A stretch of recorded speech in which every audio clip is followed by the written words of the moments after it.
Most people think a CEO just sits in meetings and makes high-level decisions, but the reality is far more complex and interesting. After studying hundreds of successful CEOs and working directly with dozens of them, I've discovered that the most effective CEOs spend their time very differently than most people imagine. They're not just senior managers with bigger titles. They operate with a completely different mindset and approach to leadership that you can learn from, regardless of your current role. The best part? Many of the thinking patterns and practices that make CEOs successful can be applied to any level of management to dramatically improve your effectiveness and career path. In the next 14 minutes, I'm going to take you inside the actual world of successful CEOs.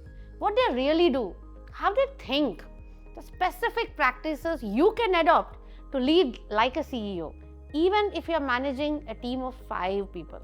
But first, if you're finding this leadership content valuable, please hit that like button and subscribe. It helps us reach more managers who can benefit from these insights.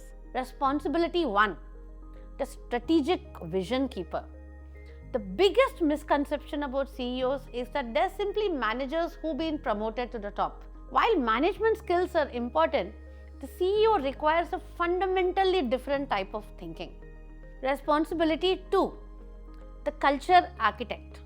Many CEOs think they can delegate culture building to HR or assume it will develop naturally. But the most successful CEOs understand that culture is too important to leave to chance. Responsibility 3, the resource orchestrator. While every other executive advocates for their department's needs, only the CEO has the perspective and the authority to make optimal decisions for the entire organization. Responsibility 4, the relationship network builder. Many people see CEO networking as schmoozing or politics, but successful CEOs understand that relationships are the strategic assets that enable business success.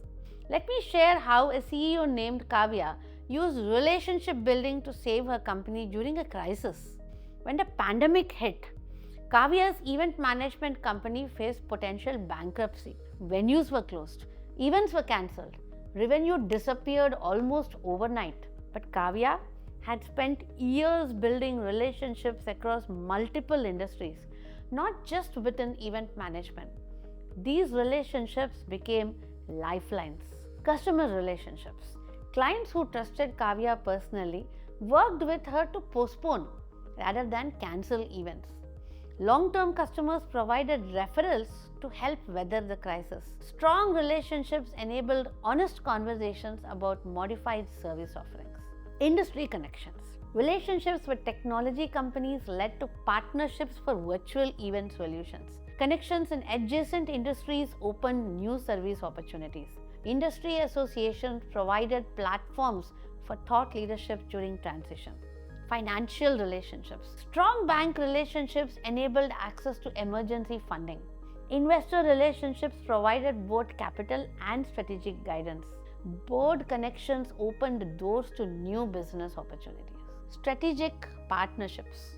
Relationships with complementary service providers enabled collaborative offerings.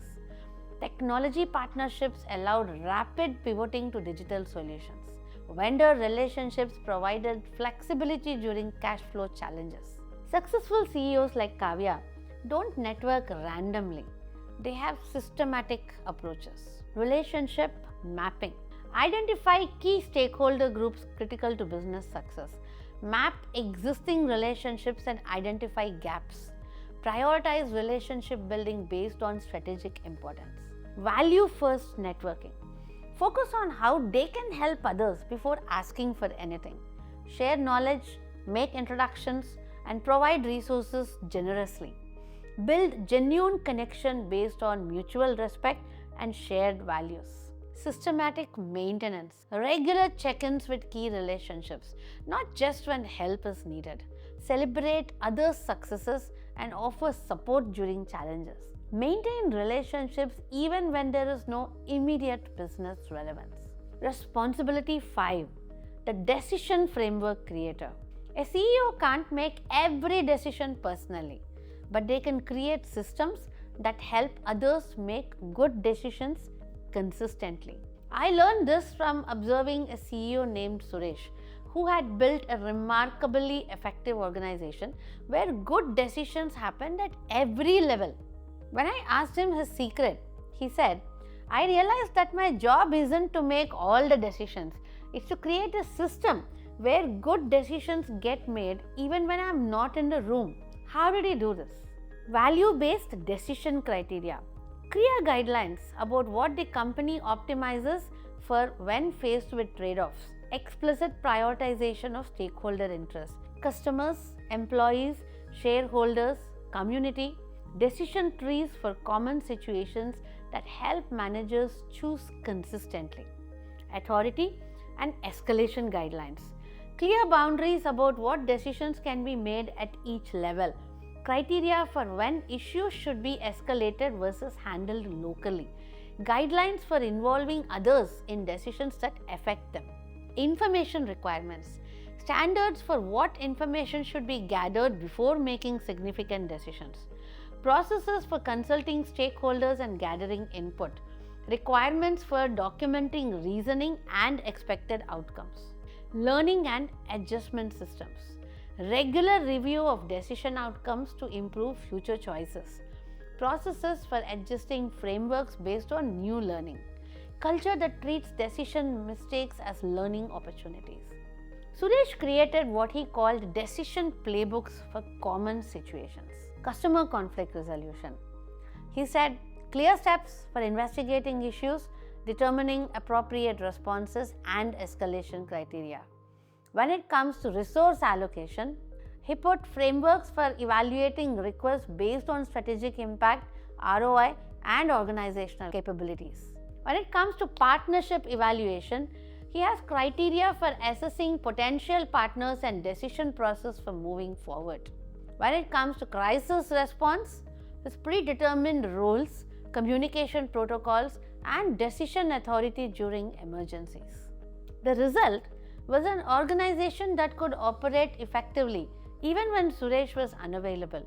People had clear frameworks for making good decisions independently. Responsibility 6. The legacy and succession thinker. Many CEOs avoid succession planning because it forces them to confront their own mortality in the role. But the best CEOs understand that building an organization that can succeed without them is the ultimate measure of their effectiveness. I worked with a CEO named Ananya who exemplified this long-term thinking. From her first day as CEO, Ananya was thinking about succession. Not because she wanted to leave, but because she wanted to build something that would last. Leadership development pipeline. Identified high potential leaders early and gave them increasing responsibility. Created stretch assignments that developed both skills and confidence. Provided mentoring and coaching to prepare others for senior roles. What else did she do? Knowledge transfer systems. Documented key processes and decision-making rationale. Created systems that didn't depend on her personal relationships or knowledge. Built institutional memory that could survive leadership transitions. And then, cultural institutionalization. We embedded values and practices so deeply that they became how we do things here. Developed other leaders who could carry culture forward. Created systems that reinforced desired behaviors independent of her presence. And then, strategic continuity.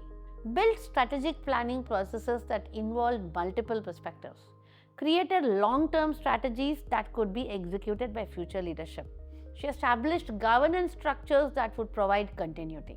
After 8 successful years as CEO, Ananya transitioned to an executive chairman role and promoted her COO to CEO.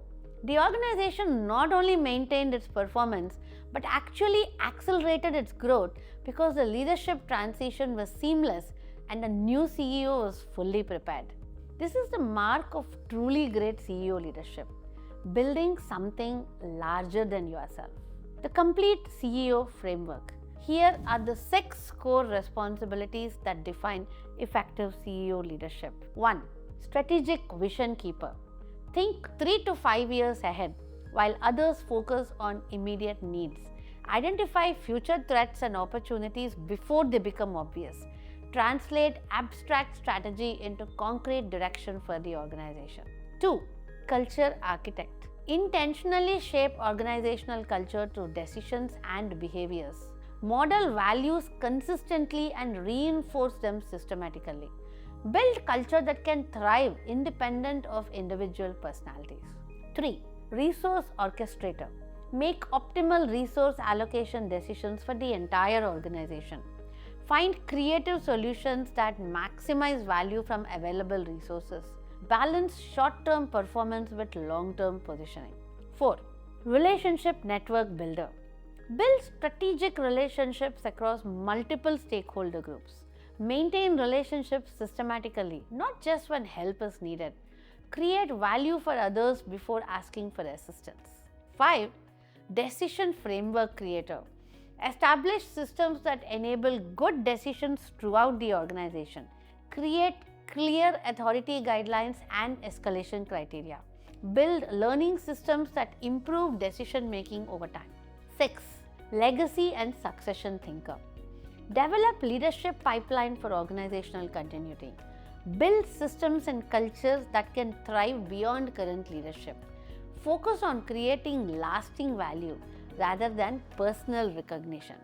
So how do you apply this at your level? You don't need to be a CEO to benefit from these thinking patterns. As a team leader or a manager, think strategically about your team's future needs. Build strong relationships with stakeholders. Develop your team members for greater responsibility. As a department manager, create decision frameworks for your department. Orchestrate resources creatively. Build culture intentionally within your sphere of influence. As a senior manager, begin thinking like a CEO by focusing on organization-wide impact, building cross-functional relationships, preparing others for leadership roles. The key to adopting the CEO mindset of long-term thinking is about systematic relationship building and creating value between your immediate responsibilities. Wrapping up, understanding how CEOs really think and operate isn't just interesting, it's practical knowledge that can transform your leadership effectiveness at any level. The thinking patterns and practices that make CEOs successful are scalable and applicable, whether you're leading a team of 5 or a community of 5,000. The key is starting to think systematically about your role, building relationships strategically, focusing on creating value that extends beyond your immediate responsibilities. Most importantly, remember that great CEOs aren't born. They are developed through practice, learning, and consistently applying these fundamental responsibilities. You can start developing these capabilities right now, regardless of your current position. I'd love to hear from you in the comments below. Share 5 insights you got from this video about CEO thinking and leadership.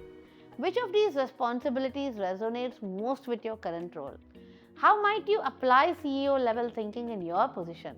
Your insights can help other leaders to learn and grow. Thanks for watching, and I'll see you in the next video.